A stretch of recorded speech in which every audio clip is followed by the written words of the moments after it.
Hello everyone, welcome back to my channel. In this video, I'll show you how to create a Zoom meeting in Zoom Workplace step by step.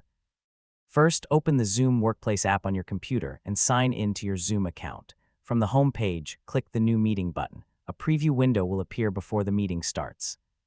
If your computer does not have a camera, don't worry. You can keep the video turned off. If you do not have a headphone, that is also completely fine. You can still create and host a Zoom meeting using your computer. Now click the Start button in the bottom right corner. Your Zoom meeting will start immediately.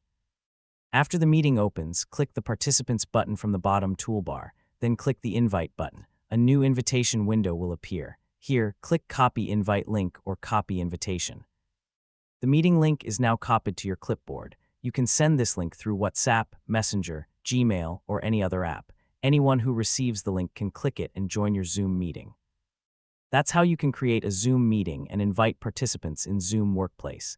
It is simple, quick, and works even if your computer does not have a camera or a headphone. If this video helped you, don't forget to like, subscribe, and thanks for watching.